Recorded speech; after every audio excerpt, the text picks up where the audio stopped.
जय हिंद। इसके पहले के वीडियो में मैं आप लोगों को गंगा नदी के उद्गम के बारे में बताया था और गंगा नदी के उद्गम के बाद इसमें बहुत सी नदियां आके अपना जल गिराती हैं, जिसको गंगा की सहायक नदियों के नाम से जाना जाता है। जब गंगा नदी, यहाँ देखते हैं मैप से, जब गंगा नदी देवप्रयाग में गंगा नदी का उद्गम हो जाता है तो ये आगे की ओर बढ़ती है, पूरब की ओर, और इसमें बहुत सी नदियां आके अपना जल गिराती हैं।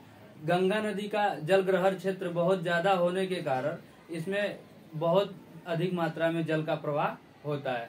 तो कुछ नदियां हिमालय से निकलती हैं जो गंगा नदी के बाएं तट पे अपना जल गिराती हैं, और कुछ नदियां प्रायद्वीपीय पठार से निकलती हैं जो गंगा नदी के दाहिने तट पे अपना जल गिराती हैं।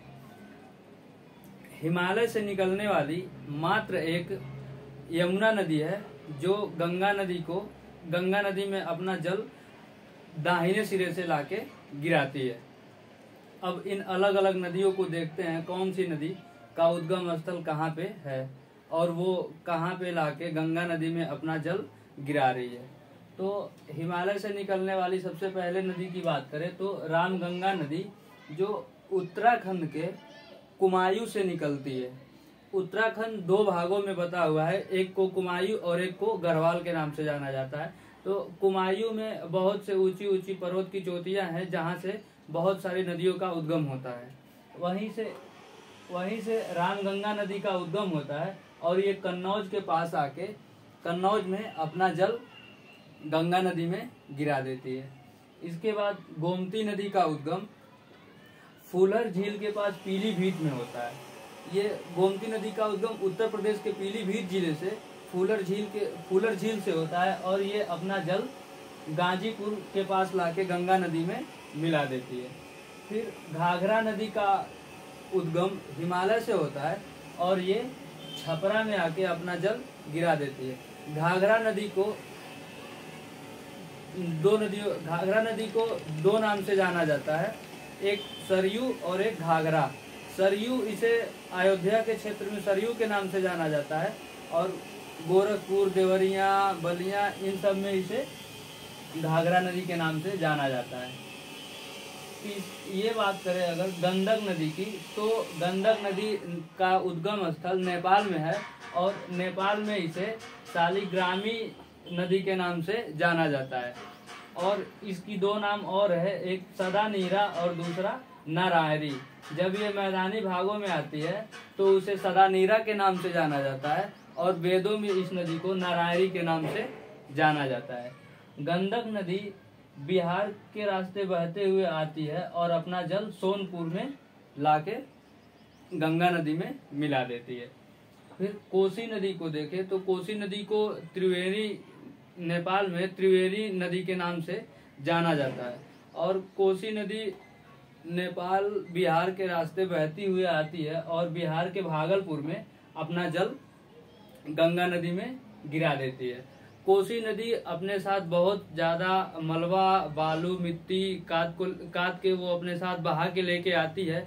वो इतना ज्यादा हो जाता है जिसके कारण ये नदी और आगे तक इसे नहीं लेके जा पाती है और ये मलबे को रास्ते में ही छोड़ देती है और वहीं से अपना रास्ता बदल लेती है, जिस वजह से बिहार में हर साल कोसी नदी के कारण बहुत ज्यादा बाढ़ आता रहता है।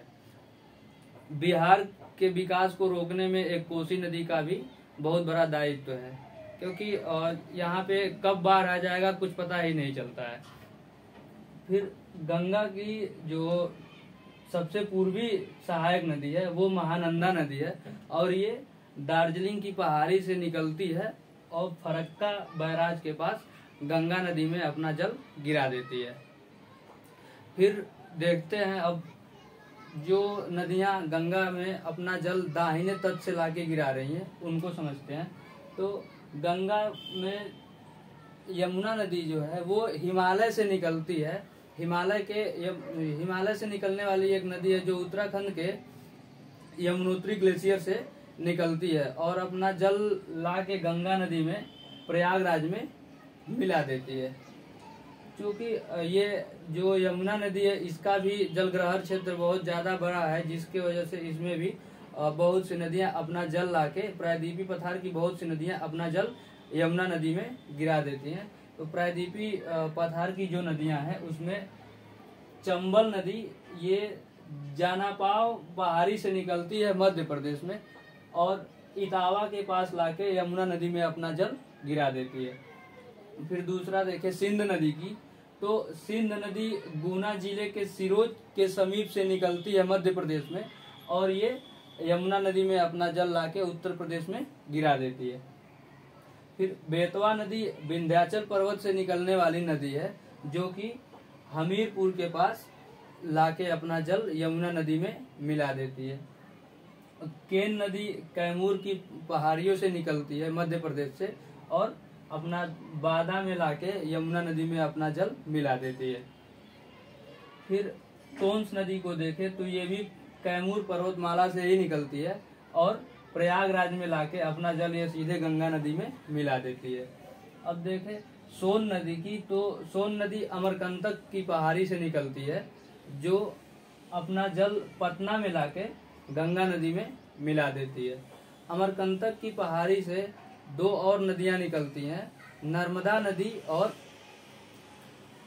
महानदी। ये दोनों नदियां, नर्मदा नदी गुजरात के रास्ते बहती हुई जाती है और कच्छ के खंभात की खाड़ी में गिर जाती है, और महानदी बंगाल की खाड़ी में चली जाती है। इसके बाद छोटा नागपुर के पठार से दामोदर नदी निकलती है, और ये दामोदर नदी हुगली नदी में ले जाके अपना जल गिरा देती है। इस प्रकार तो हम देख लिए कि गंगा नदी में कौन कौन सी नदी लाके अपना जल किधर से गिरा रही है।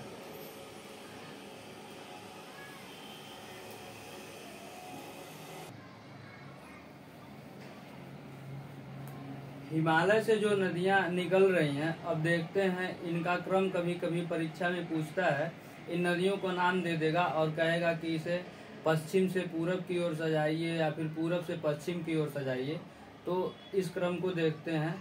तो गंगा की जो सबसे पश्चिम में मिलने वाली सहायक नदी है वो नदी रामगंगा नदी है, और सबसे पूरब में मिलने वाली नदी महानंदा नदी है, जो दार्जिलिंग की पहाड़ी से निकलती है। और ये दोनों की दोनों नदियां हिमालय क्षेत्र से निकल के और गंगा के बाएं तट पे अपना जल गिराती हैं।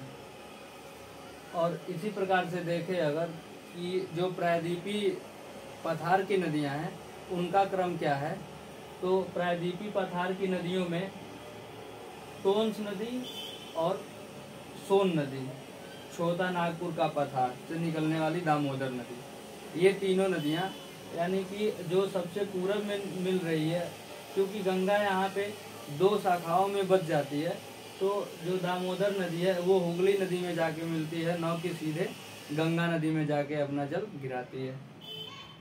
तो इस प्रकार से मैंने आप लोगों को गंगा नदी तंत्र के बारे में बताया है।